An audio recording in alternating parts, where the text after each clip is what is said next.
Hi everyone, welcome to my channel Lavanya's వంటిల్లు. ఈ రోజు వీడియోలో నాటుకోడి చికెన్ పులావ్ ఎలా చేసుకోవాలో చూద్దాం.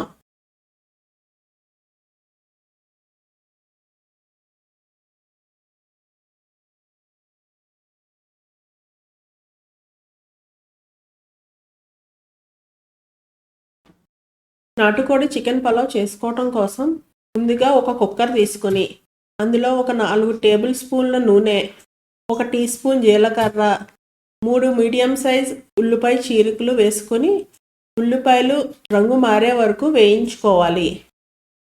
ఆ తరువాత అందులో 3 పచ్చిమిరపకాయ చీలికలు, ఒక పెద్ద టమాటా ముక్కలు, 2 రెమ్మల కరివేపాకు వేసుకొని ఎరుపు రంగు వచ్చే వరకు వేయించుకోవాలి.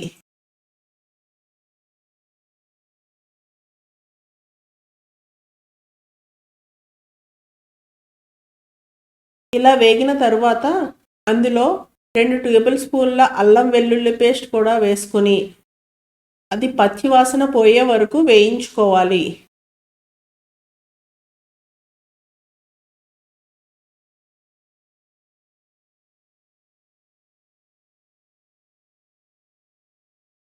ఇప్పుడు అందులో 3 కప్పులు సోనా మసూరి బియ్యాన్ని కడిగి వేసుకోవాలి.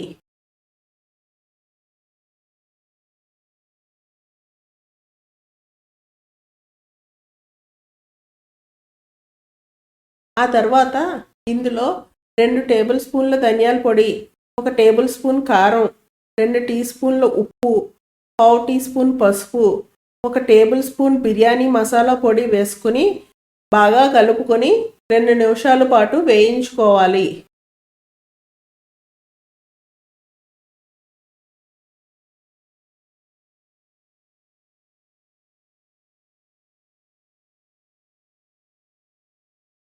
ఇప్పుడు ఈ వేగిన బియ్యంలో ముందుగా ఆగిలి వేసుకున్న నాటుకోడి చికెన్ ముక్కల్ని ఒక 1/2 కిలో వేసుకొని దాన్ని బాగా కలుపుకోవాలి.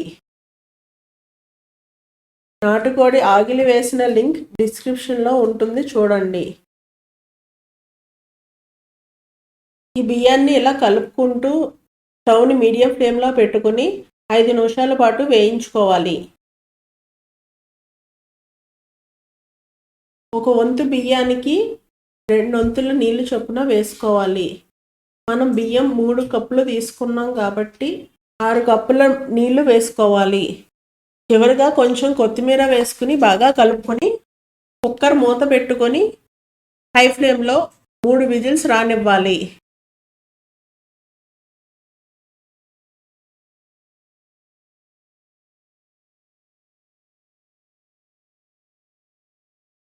కుక్కర్ ప్రెషర్ మొత్తం పోయిన తర్వాత కుక్కర్ మూత తీసి నెమ్మదిగా అంతా కలిసే వరకు కలుపుకోవాలి. వేడివేడి నాటుకోడి పులావ్ రెడీ అయ్యింది.